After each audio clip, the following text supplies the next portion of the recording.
Hello, welcome to another Ascend teaching, which is our third episode on our topic when systems fail, leading change instead of managing dysfunction. But before I go into our third topic, I would finish off, like I said I would, the final parts of the second in the series. The question we need to ask is, do leaders genuinely listen? Because diagnosis requires humility. Leaders must be prepared to hear uncomfortable truths. And as part of making changes that would cause improvement to happen, leaders need to map the whole system. Before making significant changes, Ascend encourages leaders to complete a whole system diagnostic. You need to ask questions across 6 areas. First is people. Do staff understand their roles?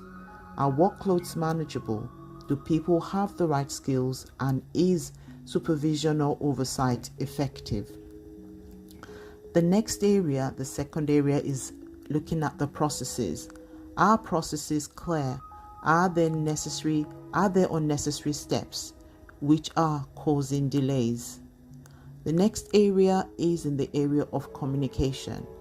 If information flows effectively, if the expectations are consistent across the board, and if teams are receiving timely updates. The fourth area is in the area of leadership. If decisions are being made timely, there's clear line of accountability and leaders are visible and accessible. Then there is the culture. How safe do staff feel about speaking up? Are they encouraged to be innovative and creative, and are mistakes treated as opportunities to learn or in a judgmental way? We need to think about external relationship and the partner organizations that influence our work. We also need to think about internal relationships, about internal departments that influence and affect our work. We all have to think about where handovers fail, and if we have involved enough external stakeholders and internal stakeholders in designing improvement. Many organizational problems exist between departments rather than inside of them. So we need to think about creativity before compliance. Research by Theresa Amable demonstrates that creativity flourishes where leaders encourage questioning, experimentation, and learning. Sometimes organizations, we become so focused on compliance that we stop asking whether the process itself still serves the purpose. So Ascend does not encourage ignoring policy. What we do is to encourage better ways to achieve the same outcome. Compliance and creativity should work together, not against each other. So again, the Ascend framework asks leaders to anticipate, to recognize patterns before they become crises, collect data and notice repeated patterns. We need to strategize, and that is to conduct a full organizational diagnostic, gather evidence and avoid assumptions. We need to cultivate by creating psychological safety, allow people to say what they think needs to change and needs to improve. We need to listen deeply and with understanding, active listening, and we need to value frontline expertise. We need to execute by implementing improvements carefully. We need to test changes and measure outcomes. We need to navigate by working beyond our own team and organization, engage senior leaders, partner agencies, and stakeholders, securing agreement before implementation of significant changes. Finally, we need to develop by reviewing the impact, learning continuously, and adapting systems based on evidence, because improvement never finishes. The Ascend diagnostic questions include: before introducing change, ask, have we clearly defined the problem? What evidence supports our understanding? Have we spoken to the people doing the work? What assumptions are we making? Are we treating symptoms rather than causes? Which departments are affected, and which external organization or internal organization needs to be involved?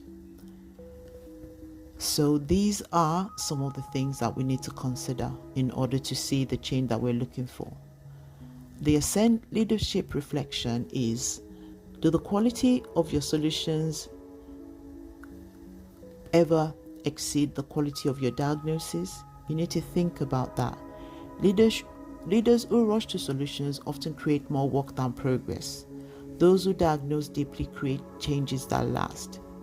And the strongest leaders are not those with the fastest answers. They are those willing to slow down long enough to understand the whole picture before deciding what to change. And I know this firsthand as a social worker, the importance of taking the time to think, to reflect before decision making. Now to part 3. And part 3 is titled Leading Beyond Your Authority, Building Agreement Across Systems. It appears we're going to need another part, a second part for part 3. Leadership is not measured by the authority you possess. It is measured by the influence you create. In episode 1, we explored why organizations often solve the wrong problems. And in episode 2, we learned that great leaders diagnose before they decide. Today, we address one of the biggest and greatest challenges in organizational leadership: how to create meaningful change when you don't control every part of the system. Many leaders become frustrated because they can clearly see what needs to change, yet the solution depends on people outside their service, outside their team, another department, another organization, or senior leaders with decision-making authority. And this is where strategic leadership truly begins. Leadership, or leading beyond position. Leadership is often misunderstood as authority. Research, however, consistently tells us otherwise. John Cotter argues that leadership is fundamentally about creating alignment and movement toward a shared vision, not merely exercising formal authority. Having formal authority may help you make decisions. Having leadership enables others to commit to those decisions. However, great leaders that recognize that organizational change is rarely achieved through command alone. It is achieved through influence, getting people to understand the vision and taking them on that journey. No service operates alone. One of the key concepts of Peter Senger's systems thinking is that organizations are interconnected. In social work, healthcare, education, local government, one team's work affects the other. A delay in one service becomes pressure elsewhere. Poor communication in one department creates inefficiencies across the system. Leaders who only optimize their own department often create unintended problems for everyone else. So, system leadership asks, how will this decision affect the wider organization? So, it is important that we build coalitions before building change. John Cotter's 8-step model for leading change begins with creating urgency and building a guiding coalition. And you can ask why. The reason for this is because significant change cannot be sustained just by one enthusiastic manager. Successful change requires senior leadership support, cross-department collaboration, frontline management, partner organization, and shared ownership. Leaders who attempt major change alone often encounter resistance.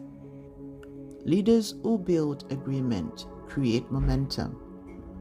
And the final part will be finished in the next video.